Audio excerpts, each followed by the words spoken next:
Bonsoir Fabien. Bonsoir Marie. Alors on se retrouve ce soir pour le 83e protocole d'investigation de la team Calogero-Griffasi, un protocole comme à l'accoutumée que tu ne connais pas, dont tu ne connais pas le sujet. Ok, et donc si tu es prêt, si émotionnellement tout va bien de ton côté, Oui, on peut y aller. ok, je vais te demander donc de fermer les yeux et puis de prendre une profonde et ample inspiration, ainsi qu'une profonde expiration, de manière à venir calmer le mental et à se programmer pour cette descente en état de transe hypnotique. Encore une fois, Fabien, tu vas prendre une profonde et ample inspiration, également de manière à faire circuler les énergies en toi, des énergies de fréquence suffisamment haute pour te protéger durant ce voyage. Tu vas pouvoir choisir les énergies qui te conviennent. Tu les fais circuler et tu fais remonter ton champ fréquentiel. Donc, je vais commencer le décompte. 5. Et tu commences à descendre profondément en état de relaxation profonde.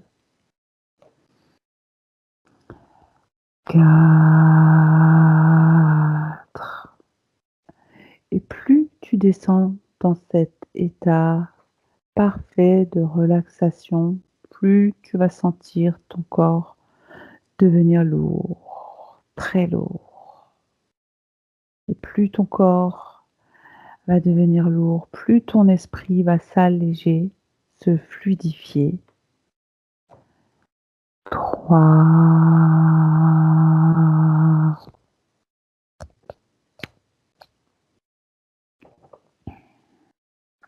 Toujours plus profondément relaxé. Tu descends encore plus profondément dans cet état intérieur, cet état hypnotique.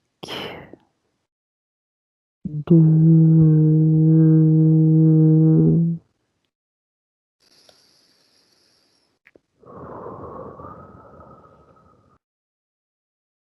Et 1.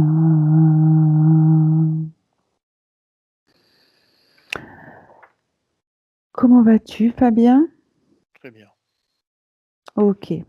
Donc, je vais compter de 1 à 3. Et à 3, Fabien, tu vas venir te connecter au terme paralysie du sommeil. 1, 2 et 3.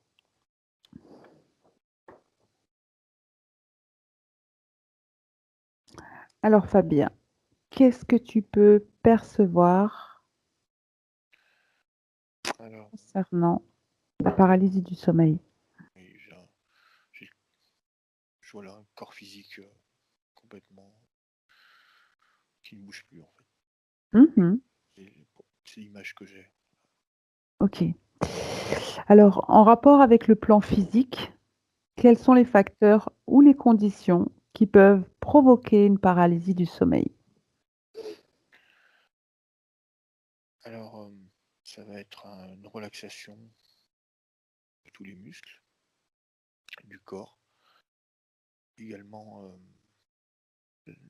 la respiration. Donc en fait, tout le corps physique sera avec les mêmes paramètres quand la personne dort. Donc les séquences de respiration, la détente du corps, détente profonde, comme si on dormait, sauf que la, la conscience, elle, n'est pas endormie. D'accord. Est-ce que tu souhaites ajouter quelque chose? Non. Très bien. Donc je passe à la question suivante. Observe ce qui arrive au corps physique pendant une paralysie du sommeil. Eh bien, il est endormi. Il est, il est complètement endormi. Il est désynchronisé de la partie supérieure. D'accord. Alors, des études scientifiques montrent que les muscles volontaires sont paralysés, comme si le corps était dans un état de repos, alors que le cerveau, pardon, est actif. Que perçois-tu à ce sujet? Eh bien, oui, effectivement, le corps, lui, est complètement paralysé. Et après, enfin le cerveau, lui, continue à fonctionner, on peut dire, une certaine partie automatiquement. C'est comme si Ok, il est se connecter à diverses choses qu'il a pu croiser. Enfin, la partie éthérique se retrouve vraiment dans une sorte de point de départ. Je sais pas si- c'est-à-dire, est-ce que tu peux Oui, développer? oui, c'est comme si elle se retrouvait dans un sas éthérique, où à partir de ce sas-là, je le nomme comme ça, elle aura plusieurs possibilités. Euh, Comme par exemple, eh bien, ce qu'on appelle faire une sortie de corps, OBA. Euh, Également, elle est sur une fréquence où elle peut même, elle, être visitée par d'autres entités. Euh, c'est vraiment un espace où il peut se passer beaucoup de choses différentes. Il y a vraiment beaucoup de possibilités et c'est très lié à la personne, son état émotionnel et on va dire son état de conscience. D'accord. Alors tu viens d'évoquer, la possibilité, pour une des parties du corps de se faire visiter par des entités. Est-ce que ça concerne principalement la partie éthérique de la personne ou son corps physique? Eh bien, c'est la partie éthérique, parce que le corps physique, lui, je ne vois pas comme pouvant être intégré. Mais par contre, la partie éthérique se retrouve comme malgré elle, en fait, dans un endroit qu'elle n'a pas forcément choisi, comme si elle y était emmenée. Et elle peut être mise en interaction avec diverses entités. Donc ça peut être des entités de défunts et même ce qu'on appelle des interférences qui peuvent venir en fait euh, comme s'ils venaient euh, fabriquer un rêve. Ils vont l'utiliser pour interférer. D'accord, OK, très intéressant. Est-ce que tu peux prendre, un peu de perspective, et regarder, sur une scène réelle, comment ça se passe? Alors pour l'interférence, Oui, si alors en fait la personne va commencer un rêve qui n'est pas de son contrôle à elle. Donc en fait c'est un rêve qui est imposé par cette interférence, qui lui soumet des images. Et il y aura dans ces images des choses familières ou des choses dont la personne peut avoir peur, ses angoisses. Euh, Tout ça pour aboutir à une sorte au final d'accord. Donc il va lui faire un scénario pour aboutir à un accord dans ce rêve-là. Et à partir de ce rêve, c'est le début d'une interférence. d'accord et est-ce que tu peux figer la scène et nous dire, ce qu'il en est de la conscience, de l'âme de la personne? Eh bien, elle est, elle suit, elle est vacante, elle est dans cet éther. C'est vraiment, elle est enrôlée là-dedans. L'âme? Oui. Enfin, D'accord, je dirais la partie supérieure. OK. Donc en dehors du corps du corps éthérique, c'est ça? Voilà, là, on est en dehors. Oui. OK. D'accord. Donc les différents corps subtils, pendant cette phase tout à fait particulière de paralysie du sommeil, est-ce qu'il y a des interactions particulières? Eh bien, il peut avoir plusieurs types d'interactions, comme par exemple le corps, ce qu'on appelle le corps astral peut venir en fait on va dire se désolidariser voilà, du corps physique et partir par exemple en voyage, suivant le niveau de conscience de la personne et ses facultés qu'elle a.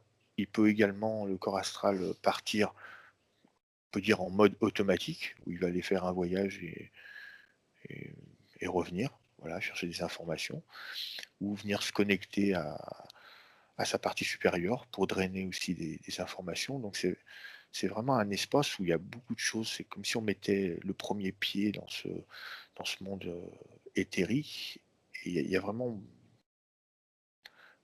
plein de choses qui peuvent se passer à partir de là. D'accord. On y reviendra tout à l'heure, pendant la partie libre. Donc question suivante, la paralysie nocturne peut-elle être liée à des facteurs environnementaux? Oui ou non? Oui, il peut y avoir des facteurs, envi environ l'environnement, oui. Environnementaux, Oui. OK. Donc lesquels, si tu peux voir?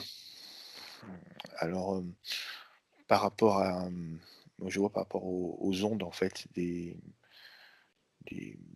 des ondes très puissantes, comme on peut revenir sur des ondes comme la 5G ou des équivalents, même les téléphones pour les plus sensibles, où, ça va venir aider en fait, cette paralysie du sommeil parce que les ondes vont venir désynchroniser, la partie la la partie on va dire éthérique et la partie physique.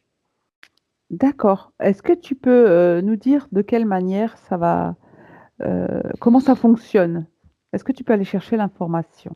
Oui, c'est énergétique, c'est comme si le corps en fait, devenait était une éponge au moment la personne va dormir, ça devient une éponge et elle va se charger en fait des énergies, extérieures dans ce cas-là, donc on peut dire énergie, que ce soit les Wi-Fi, la 5G, enfin vraiment toutes ces ondes-là et le corps en se chargeant de ces énergies, c'est comme s'il avait trop d'énergie et ça crée un choc, comme un choc émotionnel, mais un choc énergétique qui va venir en fait, induire cela.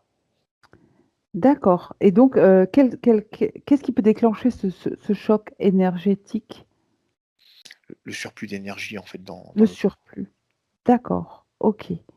Excellent, excellent, excellent. Donc question suivante, la paralysie nocturne peut-elle être liée à la consommation de substances? Oui ou non?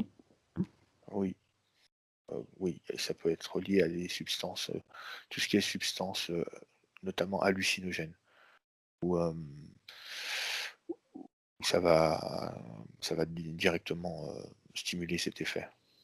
D'accord. Alors est-ce que tu peux, aller chercher l'information et nous dire, quelles sont les différentes, matières actives qui peuvent favoriser, la paralysie du sommeil? Alors on a tous les végétaux, naturels, déjà, utilisés dans divers, mmh,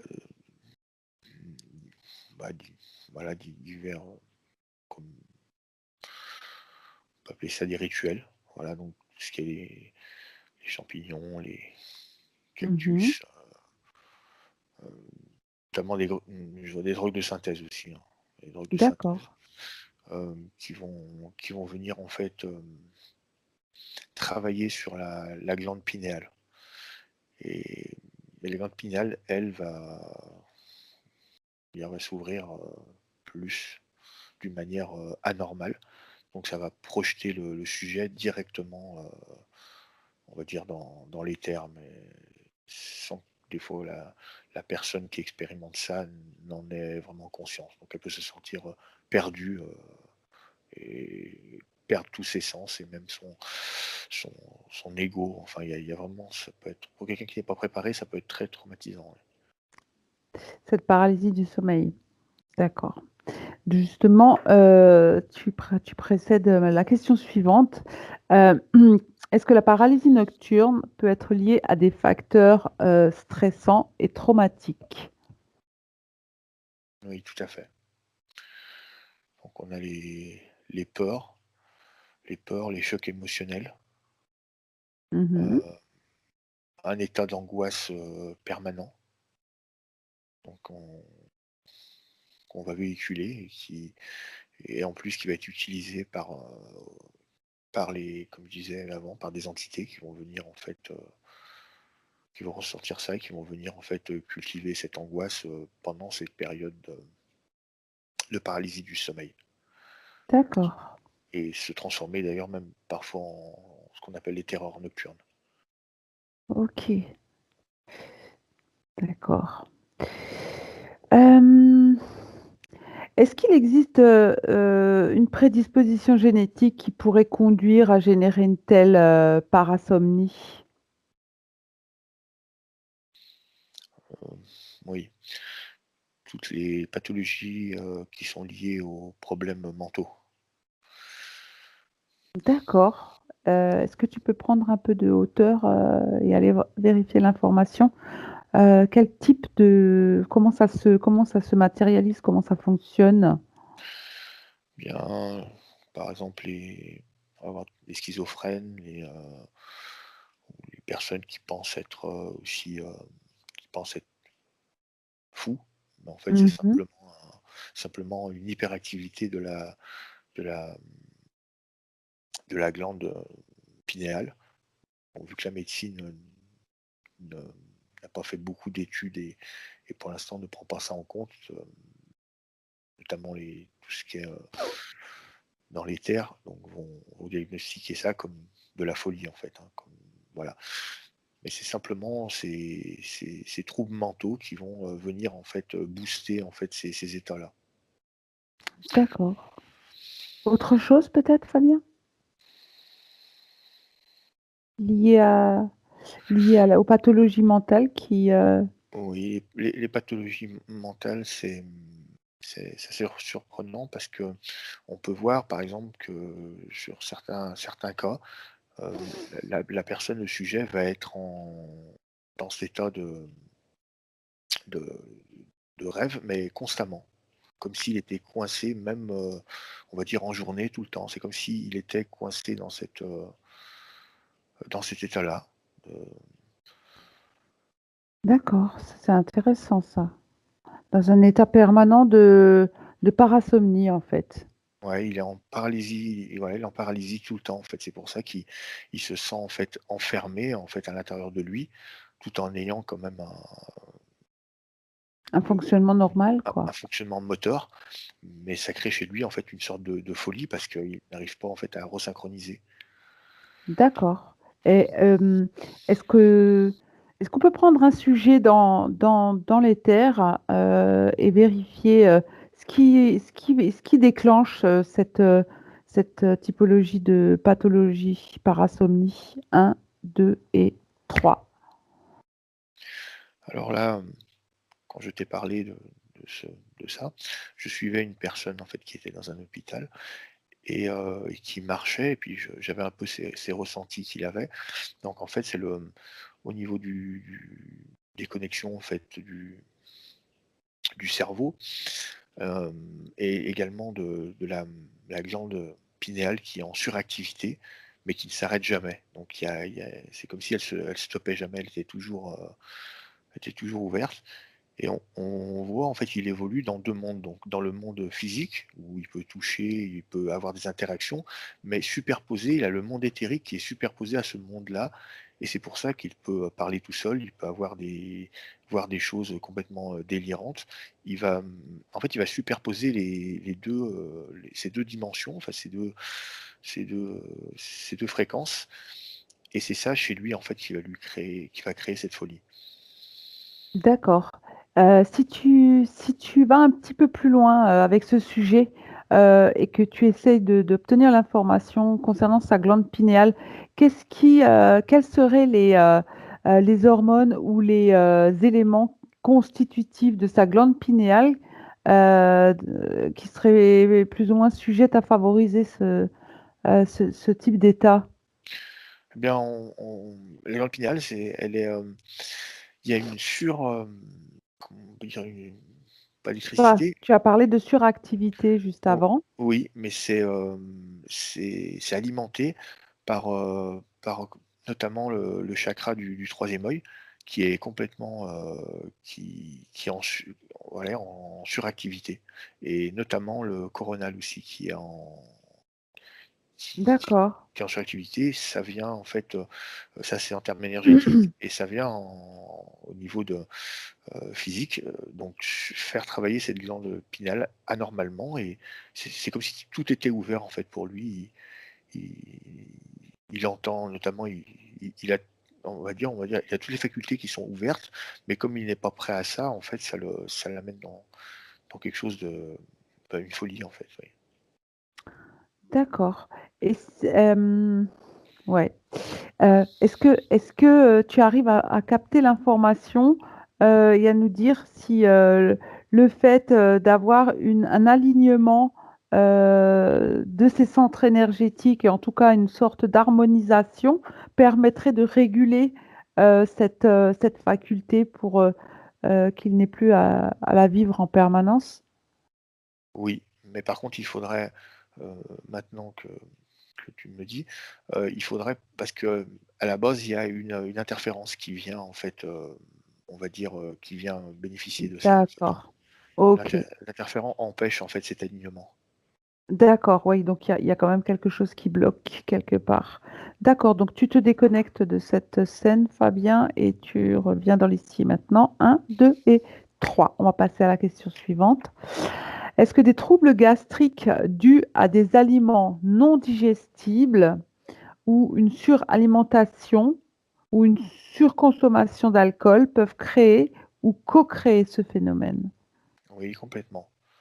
Complètement, parce que si on prend l'exemple de l'alcool, l'alcool donc passe dans le sang comme divers, comme les aliments et ils vont venir, donner une suractivité par exemple enfin pas au cerveau et cette suractivité va laisser le cerveau en éveil. Par contre, le corps, lui, sera très fatigué, donc va s'endormir et ça va, justement générer ce phénomène, ouais. De paralysie du sommeil. Oui. D'accord. Alors maintenant, tu vas observer, dans le plan, métaphysique, et nous dire ce que tu perçois ou ce que tu visualises justement lié à ce phénomène. Essaie de trouver un autre sujet dans l'éther, confronté à ce type, de surconsommation. Alors, oui. Alors dans ce cas bien précis, de surconsommation d'alcool, il se retrouve dans les terres, mais c'est comme s'il était perdu. Hem, il est debout, c'est tout noir autour de lui et et on voit, il commence à être, approché par des entités, assez basses, en fait, D'accord. qui viennent l'interférer, qui Essaie lui de reste.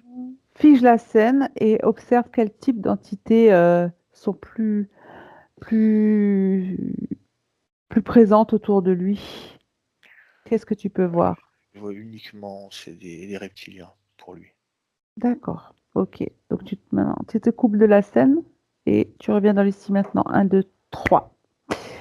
Donc maintenant, la paralysie du sommeil, est-ce qu'elle peut également provoquer des expériences hors du corps? Out of body experience. Oui. Car, c'est on va dire, c'est le palier, c'est le premier palier justement pour venir, déclencher cette sortie, du corps. Mais, voilà, donc il y a 2 cas précis, donc soit la personne vient chercher cet état-là par un travail, physique qu'elle accomplit et respiratoire ou pour certains, c'est automatique, donc elle va automatiquement arriver, dans ce c'est une prédisposition, elle va arriver dans cette paralysie du sommeil et à partir de là, comme il aura sa conscience, il va projeter donc, la le voilà, il va projeter, le fait de vouloir sortir du corps, donc l'intention et cette intention, projetée, et effectivement, il sort de son corps et il peut commencer à é à évoluer, avec son corps astral. OK. Autre chose, Fabien, sur, cette question? Non. Donc je vais passer à la question suivante. Pourquoi dans la plupart des cas, les gens signalent-ils avoir subi des agressions physiques? Oui, car quand une personne, avec une conscience qui n'est on va dire qui n'est pas, j'aime pas dire éclairée, mais qui n'a pas conscience que, qu'il se passe des choses du côté de l'éther, heu, les 1ers, on va dire les premiers endroits vibratoires où ils se trouvent, c'est des endroits qui sont bas vibratoirement, où on peut trouver tous ces parasites, toutes ces consciences basses qui veulent se nourrir en fait. C'est comme si, on jetait un peu, conscience au lion, si je puis dire. OK. Est-ce que tu peux percevoir autre chose sur cette question? De cette sensation, que la plupart des gens ont, de subir une agression, physique? Oui, parce qu'ils rentrent dans un cauchemar tout de suite, dans une expérience qui va leur faire générer des émotions encore plus basses, que que qu'ils ont en journée, parce que Mmh. ils vont rentrer dans un domaine de l'irréel, donc pour eux, ça va être, affreux et traumatisant et forcément, c'est une fréquence qui sert si je puis dire, de nourriture énergétique pour des entités qui, eux-mêmes, en fait, on peut dire, sont spécialisées dans ce genre de guet-apens. D'accord. Toi, tu parles de guet-apens. OK. C'est très, très, très intéressant. Alors, notre système de croyance peut-il affecter cette perception? La perception justement d'agression physique? Oui, complètement, complètement. Si on a peur, par exemple, je vais prendre dans un cadre, on peut dire religieux ou de religieux, comme je peux dire également dans des tribus, enfin, où il y a des démons ou des idoles, qui vont être manipulés, pendant ces rêves pour, pour venir justement, arriver à cet accord. Donc, oui, je t'en Un prie. un accord qui va permettre aux entités de venir interférer, la personne qui est dans cette paralysie du sommeil. D'accord. Quel type d'accords, peuvent être, réalisés, peuvent être, Eh bien, qu'est-ce que tu peux voir? oui, c'est des accords, trompeurs. On trompe la personne qui D'accord, rentre dans ce rêve. Lui pense, faire une bonne affaire en voyant quelque chose qu'il aime ou autre chose. Il va donner son accord et à partir du moment où il a donné son accord, le rêve peut basculer dans quelque chose de très, très noir et pour tout de suite, cet accord passé, faire, générer, des vibrations très basses directement et après l'interféré va suivre de nuit en nuit et rentrer dans des terreurs nocturnes. Voilà, à l'heure actuelle. d'accord. Mmh. Est-ce que l'entité qui qui pénètre, la sphère énergétique, de la personne, peut rester continuellement, accrochée à elle ensuite? Une fois que l'accord est passé, ils sont quasiment, indissociables donc elle a ce lien énergétique, qui reste en place. D'accord. Alors, question suivante. Existe-t-il une relation entre la paralysie du sommeil et le phénomène des enlèvements extraterrestres, que l'on connaît également sous le nom d'abduction? Oui, c'est un état qui est utilisé, lors des abductions, de manière à pouvoir, étudier, la personne, sans qu'elle ne sache vraiment. Elle va penser être dans un rêve. En fait, elle sera physiquement, elle vivra, une expérience physique, d'enlèvement mais qui va lui être projeté comme étant, un rêve. Donc, quand la personne va se réveiller, ce cette expérience physique, réelle qu'elle a faite, en fait, pour elle, ça sera simplement une expérience de rêve. D'accord. Donc si tu te projettes plus haut pour essayer d'obtenir l'information, heu, est-ce que, hem, est-ce que ces situations sont, favorisées, recréées ou créées par les entités extraterrestres qui souhaitent réaliser ces abductions? Oui, complètement. Alors, quand ils procèdent à ça, c'est surtout pour étudier. Ce n'est pas pour, prendre des énergies, c'est pour étudier d'une manière physique et pour venir entrer dans ce qu'on appelle le clonage, donc étudier les souches, génétiques, voilà, on est dans un cadre scientifique. D'accord. Alors tu vas prendre dans les terres une situation, la situation d'une personne à mon 3, 1, 2, 3 et vérifier, quels sont les critères, enfin comment s'y prennent-ils pour déclencher ce phénomène? Le phénomène, d'abduction? Oui, non, Alors, le pas le enfin le la paralysie du sommeil. très bien. Alors, donc ils vont venir, comme, c'est une sorte de rayon en fait qui est un rayon qui est projeté sur, où se trouve la personne, donc par exemple sur la maison ou sur le lieu d'habitat et qui va paralyser la personne physiquement. Hem, mais par contre, au niveau enfin au niveau mental, elle va rester, on va dire, éveillée. C'est pour ça elle peut avoir, c'est au tout début, de l'expérience, entendre des sons, entendre parler autour d'elle parce que en fait le corps dort, mais la conscience est éveillée et c'est une technologie en fait qu'ils utilisent pour ça. D'accord et est-ce que la personne, risque de se souvenir de ce qu'elle a vécu? Alors la personne, peut venir se souvenir comme par flash, comme on pourrait voir par exemple, en voyance où il y a des flashs qui peuvent revenir parce qu'ils ont un système technologique également pour venir effacer la mémoire, mais parfois la mémoire est effacée, mais la conscience elle-même, peut renvoyer des images en fait, qui peuvent réapparaître, oui. D'accord. Hem OK. Est-ce que est-ce qu'il y a des tu souhaites rajouter quelque chose concernant, ce phénomène d'abduction de est-ce que tu as des informations complémentaires? Oui, c'est quelque chose qui est moins pratiqué maintenant, qui a été pratiqué à certaine époque, Mmh. c'est-à-dire dans les années 90, 70, 70 à 90, c'était plus courant. Maintenant, on voit que c'est quelque chose qui est plus rare. D'accord.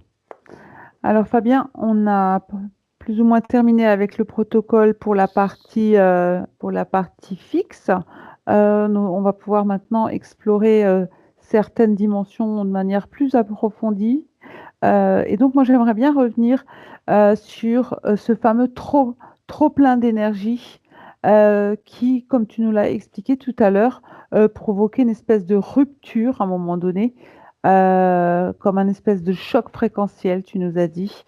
Est-ce que tu peux, nous dire de quel type d'énergie, le corps peut-il, se nourrir pour, à un moment donné, être dans un trop plein? Alors, oui, c'est ces ondes en fait qui sont dispensées. Donc le corps, lui, est comme une pile en fait, donc il va venir vraiment, heu, pile ou une éponge, il va venir vraiment, accumuler, toutes ces énergies. Donc ça peut être les énergies, comme je disais, qui sont plutôt faibles. Donc, ça peut aller des lignes haute tension qui passent au-dessus des maisons. Bon, maintenant, on a le phénomène, 5G qui est très puissant et qui vient aussi charger. Les ondes, qu'on peut trouver autour des micro-ondes, des téléphones portables, vraiment de tous ces types tous ces types. Donc, et il faut que la personne ait une sensibilité qu'elle soit réceptive, très réceptive. Et on voit le corps qui se charge, comme si il s'allume, et c'est comme si l'énergie est tellement puissante, c'est comme si ça venait comprimer en fait, ça vient comprimer le corps à l'intérieur, et à partir de ce moment-là, en fait, ça vient expulser, donc ça enclenche le mécanisme. Le d'accord, c'est donc une des conditions ou c'est la condition qui fait qu'à un moment donné, le corps se place en paralysie du sommeil? Est-ce qu'il y en a il y en a d'autres? C'est la condition par rapport au système énergétique, donc du chargement du corps en énergie. Parce que là, ce qu'on vient d'évoquer, ce sont différents types d'énergies qui, ne sont pas forcément des énergies, positives, hein, pour le corps humain ou pour la santé physique. Non, non, c'est également, valable, hem, tout ce qui est les rayons qu'on passe, les rayons X pour, regarder dans le corps, Oui, en fait, le corps, c'est comme un charbon, il prend tout, en fait. Tout type d'énergie, il est capable de les stocker, et encore plus chez certaines personnes.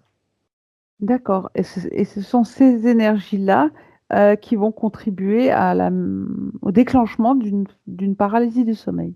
Oui, c'est la somme de toutes ces énergies qui peuvent, sur certains sujets, venir déclencher cette paralysie du sommeil, dans ce cas.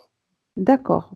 Bon, non, est-ce qu'il y a d'autres critères ou d'autres conditions, qui peuvent également, déclencher cette paralysie du sommeil?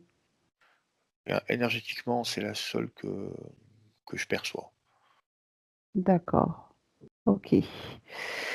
Tu nous as parlé tout à l'heure de la suractivité de la glande pinéale et du chakra coronal, par rapport au déclenchement également de cette paralysie du sommeil. Est-ce que tu peux nous en dire plus, sur cette suractivité, et leur lien potentiel ou supposé avec, ces fameux, corps, énergétiques que sont, enfin non pas corps énergétiques, mais enfin les différents chakras, heu Oui. Alors, donc, comme je disais, donc le chakra, notamment, c'est le chakra coronal et le chakra du troisième œil, qui sont mmh. en hyperactivité et qui vont venir, ben, faire, heu, la glande pinale, la mettre en suractivité. Donc, de manière à arriver directement bah, dans des sphères éthériques. D'accord. Alors, on a beaucoup parlé des conditions, de déclenchement de la paralysie du sommeil. Heu, Est-ce qu'à contrario, il y a des critères et des conditions qui empêchent, justement, qu'une paralysie du sommeil se déclenche?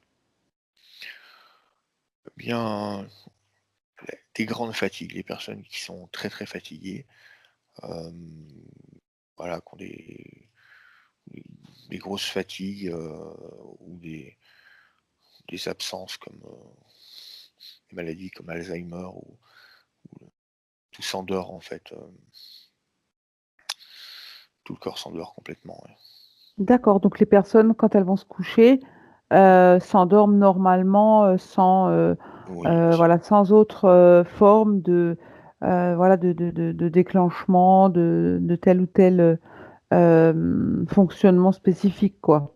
voilà, si le système énergétique, on va dire, tourne, normalement, enfin est chargé normalement, il n'y a pas ça n'intervient pas. Mais D'accord, mais oui. parfois il y a des surcharges qui se passent dans le corps, qui peuvent être liées à de l'émotionnel. C'est pour ça que le chakra va ou, à des pratiques ou des choses qu'on a pu faire qui vont venir, fournir plus d'énergie et permettre justement que la conscience reste éveillée une fois le corps, physique endormi. D'accord. Alors, il paraîtrait que dans cette phase tout à fait particulière, de paralysie du sommeil, d'autres mécanismes, se mettent en route. Est-ce que tu peux aller chercher l'information, qu'est-ce qui, de manière, simultanée, heu peut apparaître comme type de fonctionnement ou de Alors, en fonctionnement, physique, on a l'ouïe qui est comme si on entend encore dans certains cas. Donc on a des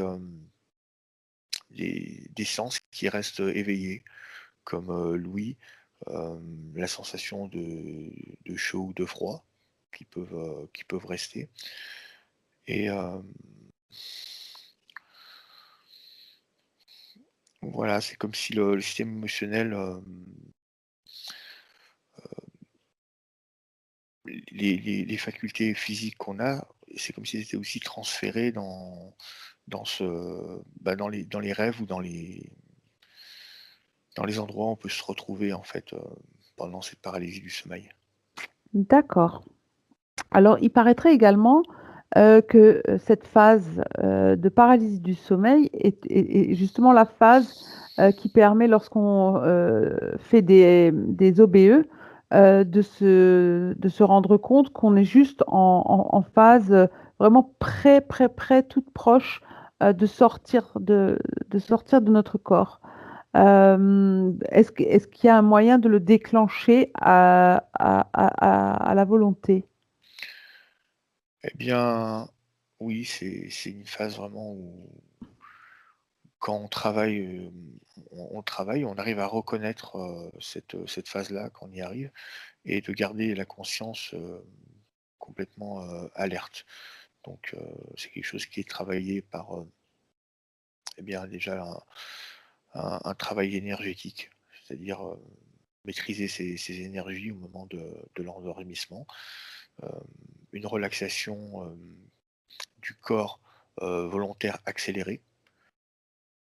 On va venir, détendre le corps plus rapidement ce qui se ferait naturellement, parce que naturellement ce serait plus long et à ce moment-là on s'endormirait complètement et également, hem, la respiration qui est très importante. Il faut simuler la même respiration qu'on aurait si on serait en train de dormir, de manière à ce que le corps soit trompé et pense, qu'il dort et donc laisse, la conscience en éveil.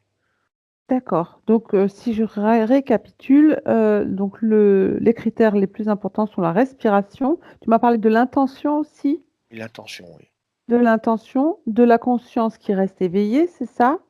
oui, Conscience éveillée, et normalement absence d'effort, c'est ça? oui, Oh, détente, très grande détente. relaxation. Mmh. Absence d'effort, très grande relaxation. OK. Alors pour les personnes qui nous écoutent et qui souhaitent reproduire, cet état particulier, de phase juste proche de l'endormissement, pour la déclencher, donc on peut le faire, grâce à de l'entraînement, hem, Pour certains, pour certains. pour certains. D'accord, OK. Hem, une fois qu'on a atteint ce stade, cette phase particulière, est-ce que tu peux essayer d'aller chercher l'information et nous dire, quels sont les dans quel, type d'onde cérébrale se retrouve, notre cerveau à ce moment-là?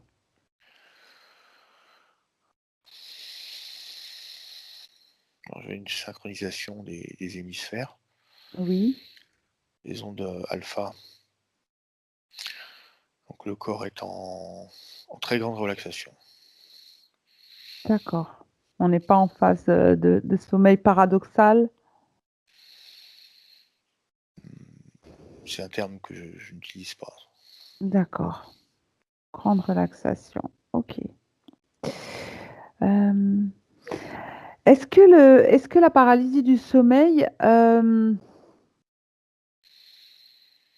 vais revenir sur la question des entités, pardon. Hem, Est-ce que, à part les reptiliens, est-ce que d'autres types d'entités peuvent provoquer ce type de... euh, Alors il y a des entités, c'est simplement des parasites qui n'ont pas, on va dire, une conscience proprement dit, très évoluée. C'est juste des parasites, comme quand on rentre dans un marais, on va ressortir avec des sangsues.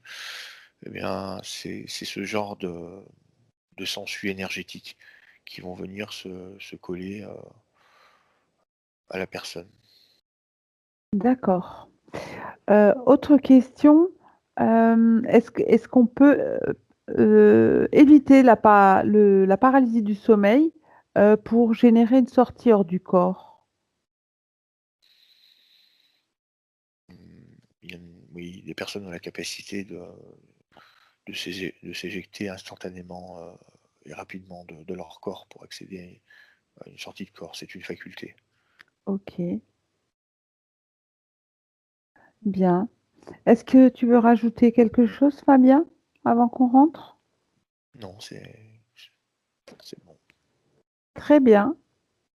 Ok, donc Fabien, je vais te demander de te déconnecter de tout et de tout ce que tu as pu voir, percevoir ou ressentir à l'occasion de cette investigation.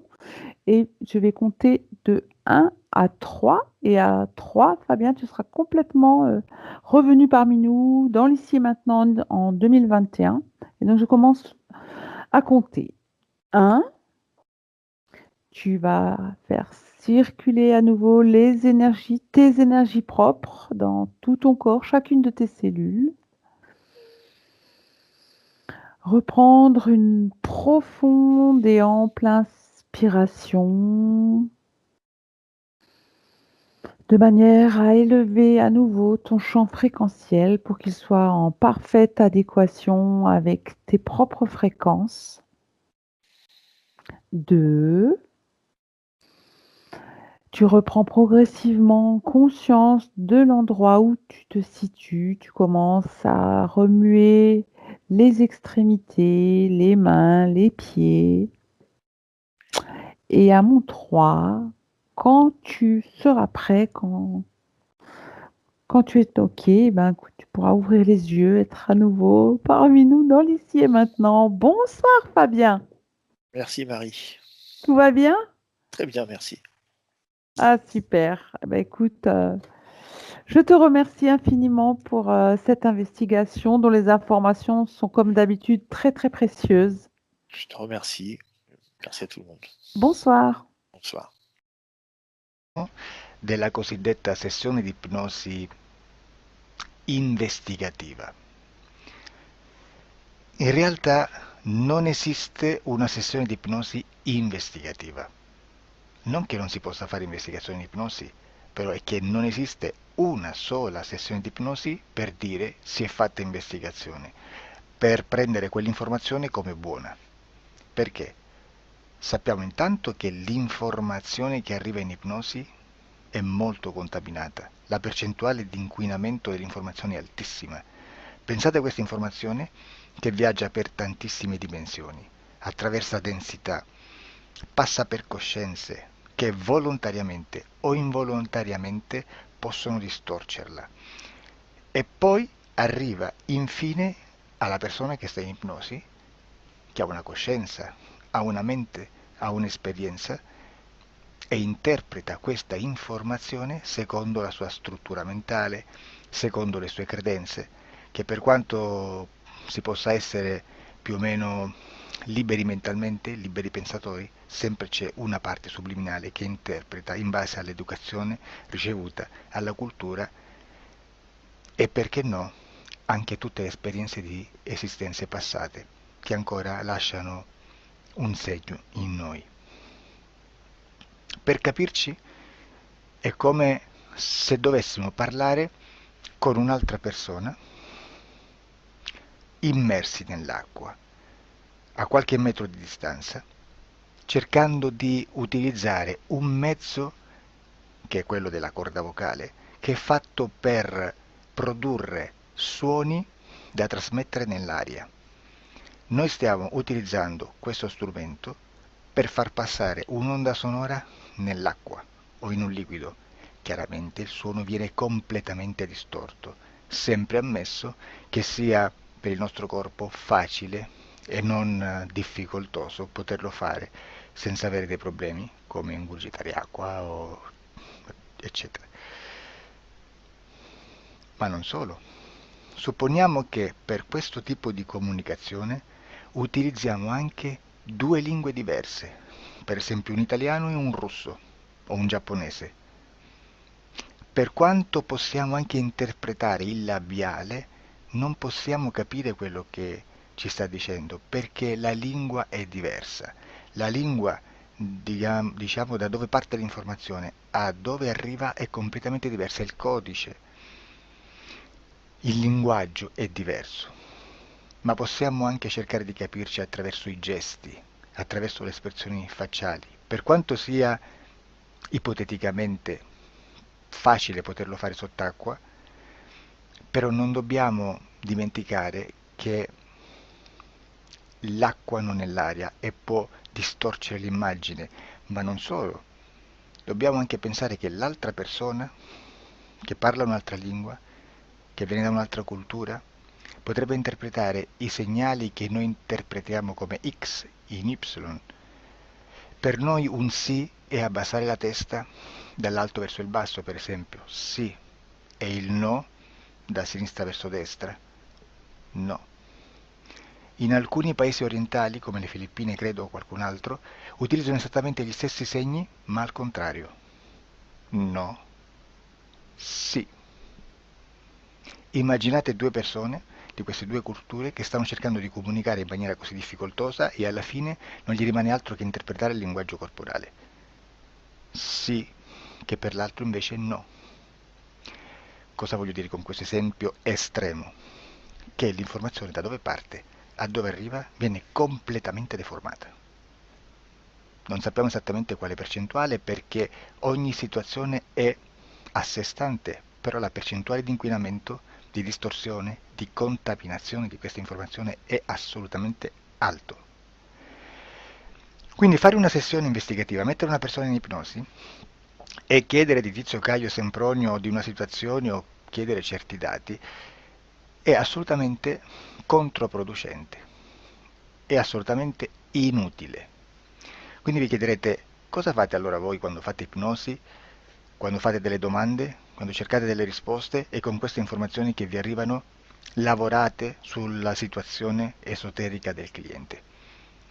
Beh, non facciamo altro che recuperare questa informazione solamente per arrivare al problema del cliente e poi lavorarci. Quindi il valore dell'informazione non è quello di un'istruzione, quello di memorizzare dei dati e di prenderli per buoni, ma è un veicolo di movimento, di trasporto verso la causa del problema per poi lavorarci. Quindi lo scopo di questo tipo di informazione che si prende dalla singola sessione è completamente un altro. Come si fa quindi? Investigazione in ipnosi. Il lavoro non è semplice, il lavoro è lungo, difficoltoso, stancante. È necessario farlo anche in squadra perché bisogna moltiplicare il numero di sessioni da fare e una sola persona potrebbe farlo soltanto in un tempo estremamente largo. Noi abbiamo delle informazioni che prendiamo ormai per buone, ci lavoriamo, danno dei risultati e quindi per noi sono buone. E come abbiamo fatto ad avere queste informazioni?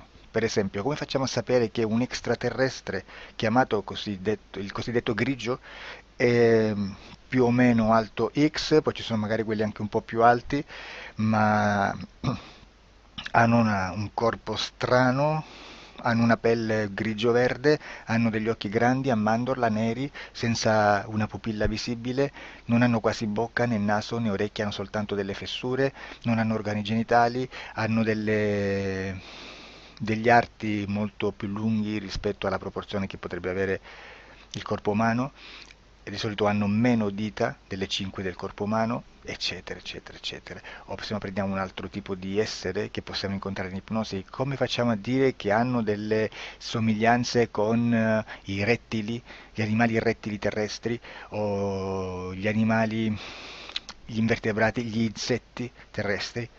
Perché? Perché siamo sicuri di questa informazione e ci lavoriamo e quando ci arriva la prendiamo già per buona, nonostante sia anch'essa contaminata. Perché queste informazioni sono arrivate da tantissime sessioni, fatte da tantissime persone, con tantissime altre persone sotto ipnosi e che nel contesto di tutto il lavoro gli uni non sapevano degli altri. Questo dato può essere più o meno rilevante, sempre c'è contaminazione e quindi possiamo prendere per buono anche un gruppo di lavoro dove l'uno possa sapere dell'altro. Ci potrebbe essere una contaminazione del contesto di quel gruppo di lavoro, ma si aggiunge semplicemente una piccola percentuale di questa contaminazione a già la grande che esiste. Non è così impossibile lavorarci. Da tutte queste sessioni, da questo grande numero di sessioni, migliaia, diciamo migliaia, noi prendiamo solamente quell'informazione che è uguale a tutte, che è in comune a tutte, o a quasi, perché magari qualcuna ci potrebbe essere niente in comune per una fortissima contaminazione, perché no? Ma dobbiamo prendere una stragrande maggioranza, proporzionalmente abnorme rispetto a quello che potrebbe essere un minimo di scartabile,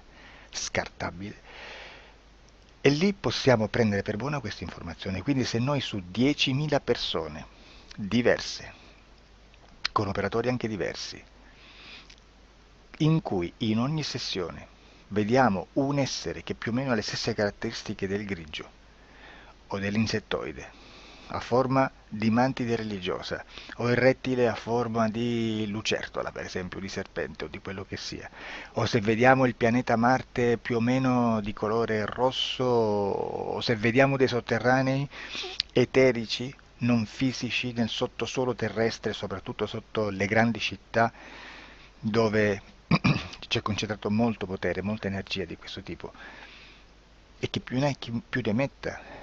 Se vediamo degli impianti che hanno certi tipi di funzioni, certi tipi di forme in certe parti del corpo, e questa informazione la ritroviamo tutta o quasi in tutte le sessioni fatte, eseguite, realizzate da tanti anni a questa parte, significa che quella è una informazione affidabile.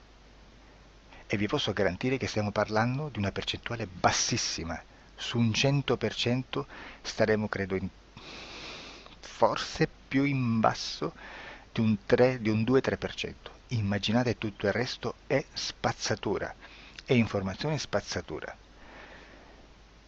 Sì, spazzatura.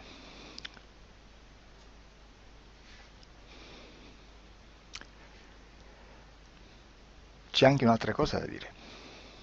Supponiamo che un operatore faccia un'ipnosi e voglia andare a vedere cosa fa Tizio, cosa fa Caio, cosa fa Sempronio. Arrivano delle informazioni e si dice che Tizio è biondo, Caio è zoppo e Sempronio è uno sportivo.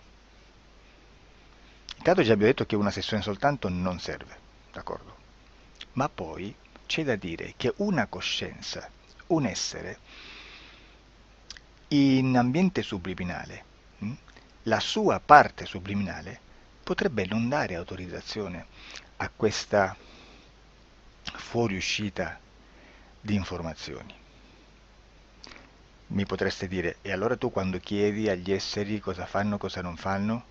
Beh, intanto la prendo sempre con le pinze perché abbiamo sempre detto che tutto è molto contaminato e mi serve solo per dirigermi da una parte.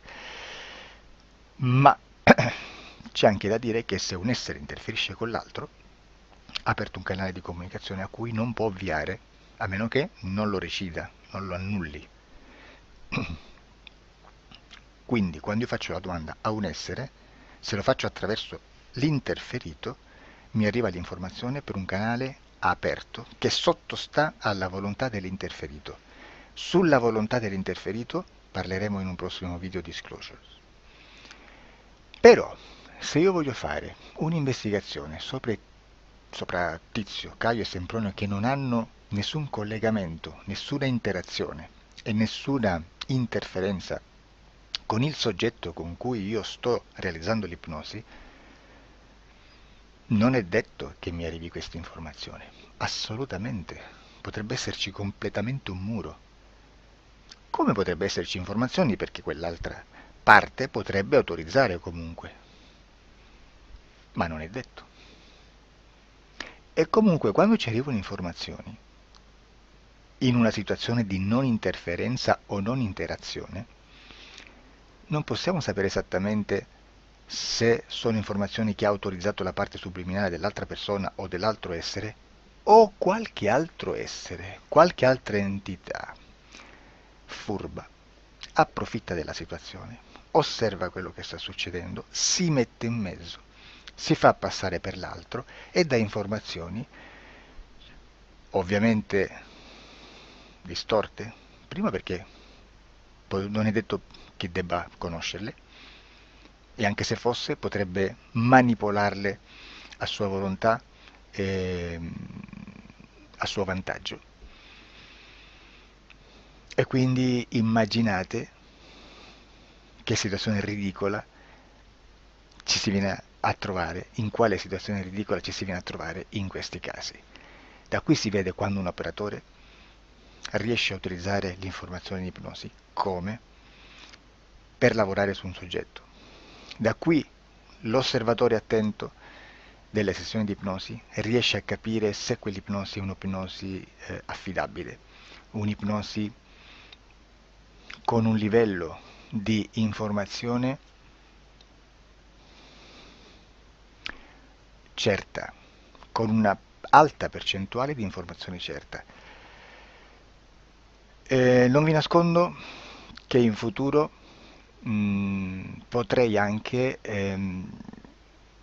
impostare un lavoro per decifrare che livello di certezza di informazione c'è in un'ipnosi, analizzandola e spiegando il perché, spiegando i meccanismi di analisi di un'informazione in ipnosi,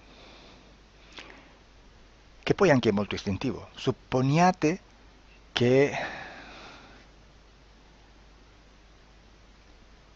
che dobbiamo cercare un'informazione su internet, per esempio un fatto di cronaca. Voi preferite mettervi su un sito ufficiale? A caso. L'ANSA in Italia, ADN Kronos, qualche telegiornale che per quanto possano manipolare l'informazione ad alti livelli, comunque possiamo dare affidabile la fonte dell'informazione che viene trasmessa. Non possono trasmettere una bufala sicuramente. Verrà sicuramente manipolata ad altri livelli. Ne parleremo in altri video, ma a livello base la fonte è certa. Sicuramente non andrete a cercare questa informazione sul primo sito, il primo blog che vi passa davanti e magari ha 4 followers. Perché? Perché non vi dà nessuna garanzia della certezza della fonte. Non c'è un controllo né nella struttura interna di questa agenzia di informazione e né dal grande pubblico che per la quantità di persone che attingono quell'informazione si può dedurre se l'informazione è certa o meno, perché è un'informazione che passa in un pubblico così vasto che se ci dovesse essere una distorsione con la realtà è molto probabile che venga fuori. Credo che abbia detto quasi tutto sulle sessioni investigative. Prima di chiudere aggiungo che proprio per questo stiamo conducendo dei cicli di investigazione in ipnosi regressiva che comprendono tante sessioni con persone diverse, con una buona o eccellente suscettibilità ipnotica, sicuramente, per poter indagare su spazi ristretti su alcuni temi. Perché dico spazi ristretti? Perché se andiamo a prendere eventi grandi nel tempo, nello spazio, storici, parlare di qualcosa di molto generico implica una quantità di sessioni abnorme. Immaginate se dovessimo fare una sessione investigativa sui buchi neri, quanta informazione ci sarebbe e quante informazioni da filtrare. Sarebbe quasi impossibile farlo in questa maniera. Ma se noi riduciamo lo spazio di investigazione, se noi prendiamo per esempio, investighiamo sulla pedofilia nella Chiesa Cattolica, ecco, se già restringiamo il campo d'azione, è molto più facile che possiamo attingere informazioni affidabili, presuntamente affidabili, con un numero di sessioni sicuramente alte, ma ridotte rispetto ad altri tipi di sessioni molto più generiche, su temi molto più generici. Quindi per fare anche delle investigazioni su temi molto generici bisogna suddividerli in temi, in dettagli, per poi alla fine, quando tutta l'informazione è stata filtrata ed è stata dedotta l'informazione comune, si possono mettere insieme per cominciare a costruire il quadro, mettere insieme tutti i puzzles. Questo è il vero senso dell'informazione in ipnosi, quando si fa ipnosi investigativa. La sessione per risolvere una problematica, un problema, con una presunta origine esoterica di un cliente, di una persona, è un'altra cosa, sono altri metodi, altre tecniche e l'informazione si usa in un'altra maniera, ha un altro scopo. Grazie, ci vediamo al prossimo video. Disclosure.